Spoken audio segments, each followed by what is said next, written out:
Hola, ¿qué tal, maestras, maestros de la Benemérita y Centenaria Escuela Normal de Jalisco? Es para mí un gusto y un placer saludarles en la distancia a través de este video, hoy que culmina la habilitación docente, este periodo de enriquecimiento académico. También aprovecho para hacerles llegar un saludo afectuoso de nuestra directora, la doctora Verónica Ávila Sánchez, quien también reconoce el esfuerzo y las horas de trabajo puestas en esta habilitación docente. Y por supuesto, un saludo de nuestro subdirector académico, el maestro Francisco Javier Ávila Varela. A partir de esta habilitación docente, pudimos reflexionar y abordar temas de suma importancia para nuestra función docente en la educación superior. Pudimos analizar, pensar quiénes son nuestros estudiantes, estas generaciones del siglo XXI. También pudimos rescatar algunos temas importantes que nos sirven para la planificación de actividades. Vimos las modalidades, algunas tendencias educativas del siglo XXI. Pudimos abordar y desde esta coordinación les dimos, sobre todo esta semana, orientaciones académicas para el trabajo en este próximo semestre 2020B. Y en general, pues son temas muy propicios académicos que sin duda sirven para enriquecernos. Pero no solo abordamos estas temáticas importantes de metodologías, de modalidades, de tendencias educativas, de conocimiento de nuestros estudiantes, sus generaciones, nuestra función, sino también estos temas fueron revisados a partir de una serie de herramientas tecnológicas y aplicaciones que tienen un uso educativo. Fue muy valioso encontrarnos con sus producciones, revisar sus productos, sus infografías, sus sitios de Google, sus Hyperdocs, sus Kahoots. En general, fue verdaderamente gratificante. Estoy seguro que también para los asesores, quienes se involucran mucho y a quienes les reconozco esta disposición que tuvieron para con la coordinación académica. Y bueno, ahora el tema sería, pues, ¿qué sigue? ¿Cómo aterrizar, no? Como dice aquí, ¿cómo aterrizar esta habilitación? Es decir, todo ese cúmulo de conocimiento, de temas revisados, de producciones, de interacción, de revisión de aplicaciones, herramientas tecnológicas, ¿cómo lo aterrizo? Yo he sido muy enfático y he insistido en la necesidad de que todo parta de un análisis del programa. Por supuesto, primero de un análisis del plan de estudios, que lo hemos hecho ya en otras habilitaciones. Por supuesto, un análisis de la malla y fundamentalmente un análisis del programa de mis cursos. ¿Esto qué me va a permitir? Bueno, por supuesto, conocer los contenidos a los que me voy a enfrentar. ¿Cuáles son los contenidos que yo domino? Los que también a lo mejor requiero prepararme. También, ¿cuáles son los propósitos y las competencias? Esto es fundamental ya que me pone un panorama de inicio, pero también me ofrece una ruta aspiracional de a dónde tengo que llegar al final de mi curso con este grupo de estudiantes. Y por supuesto será indispensable poner atención muy especial a las modalidades, a las orientaciones para la evaluación y desde luego a la serie de actividades y materiales que ahí vienen propuestos. Sabemos que podemos enriquecer siempre nuestros cursos y que sobre todo ahora será necesario. Mi curso originalmente no estaba diseñado para la educación a distancia. Entonces, partiendo desde esa premisa, habrá adecuaciones que yo necesariamente tengo que hacer, sobre todo en cuestión de elección de materiales y recursos. ¿Por qué? Porque este curso estaba pensado para lo presencial. Y uno de los recursos más indispensables no va a estar ahí en clase todo el tiempo, que es el docente. Entonces yo tengo de alguna manera a partir de muchas herramientas que están a disposición, a partir de este abanico que se me ofreció en la habilitación docente, de alguna forma tengo que suplir mi ausencia. Entonces, pues está el reto por delante, pero todo debe de partir de una tarea fundamental que es el análisis de mi curso, un análisis profundo. Una vez que tengo ese análisis, por supuesto, puedo partir a la planificación, ¿sí? Pero si bien es cierto, pues debemos de planificar para los primeros días, ¿sí? Es decir, hay una planificación de alguna manera general, sin conocer a mis estudiantes, para ver qué voy a hacer las primeras sesiones.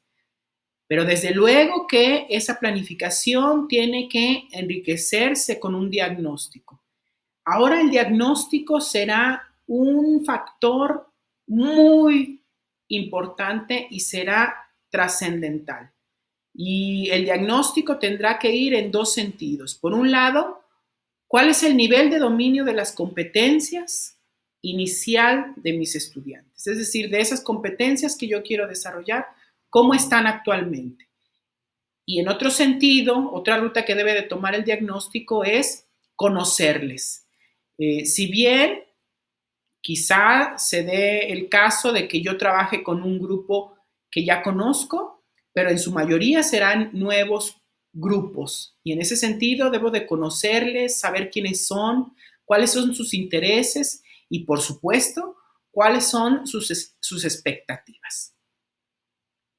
Entonces, una vez que tengo este diagnóstico, se vuelve a reflexionar y se va a la planificación.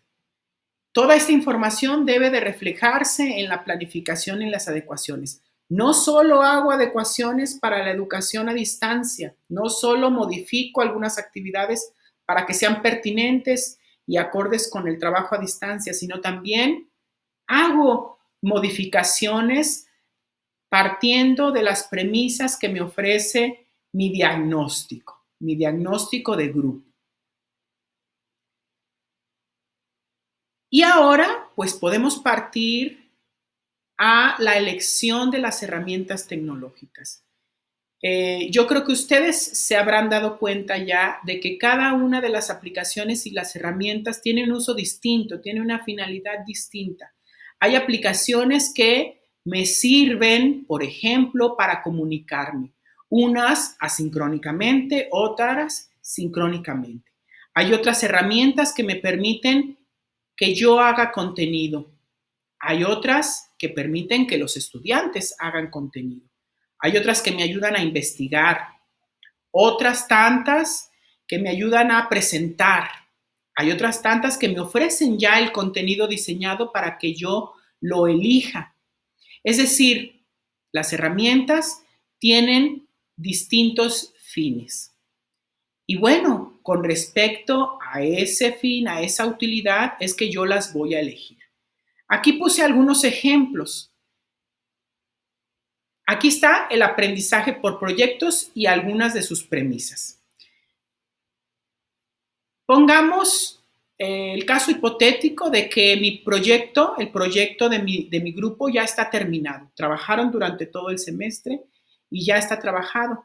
Necesito una herramienta que les ayude a ellos a presentar su proyecto. Podríamos pensar en un sitio de Google donde ellos expongan todo su proceso, todas sus evidencias, o también en un periódico mural digital como lo es Padlet. Tal vez ellos necesitan recabar información académica, pues ahí está Google Académico para buscar información precisa, académica, de tesis, investigaciones y libros. Otra de las modalidades, ustedes la conocen, es el aprendizaje basado en casos de enseñanza. Quizá yo quiera armar un debate, ¿sí? Y un debate asincrónico, pero donde ellos puedan verse cara a cara, pues ahí está Flipgrid. O si no lo quiero hacer en video, pues también hay otra herramienta que es Tricider, donde pueden debatir de manera escrita.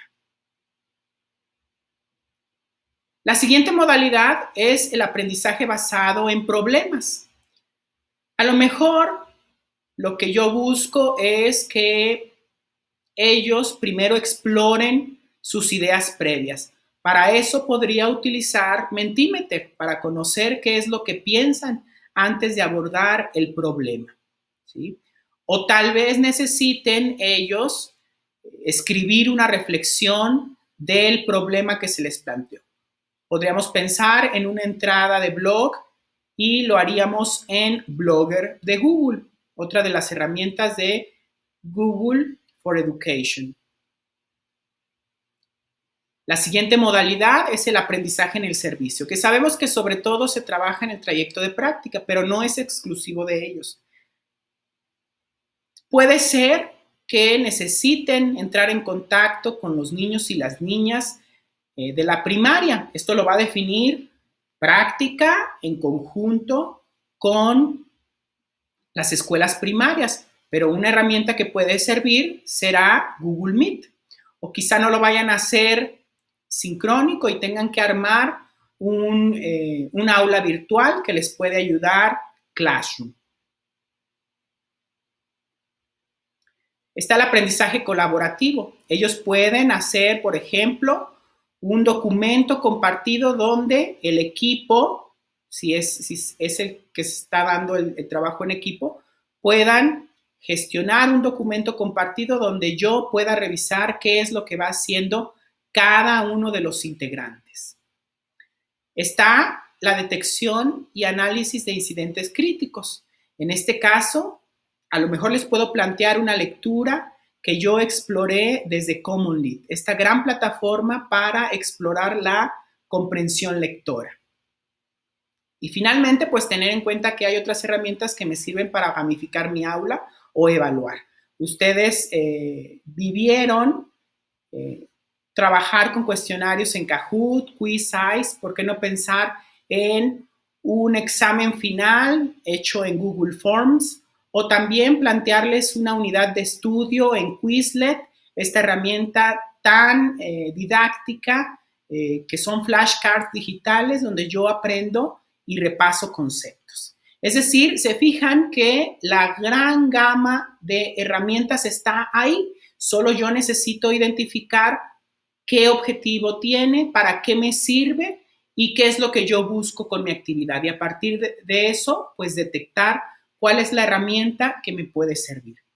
No me queda más que agradecer su atención, agradecer su trabajo y, por supuesto, felicitarles a aquellos que cumplieron con los objetivos del curso, que se dieron a la tarea de revisar las actividades, que se tomaron el tiempo de repasar las lecturas, que aprendieron a través de ellas, que interactuaron y reflexionaron con sus compañeros y que hicieron grandes producciones. Muchas felicidades y mucho éxito en este semestre que estamos por iniciar.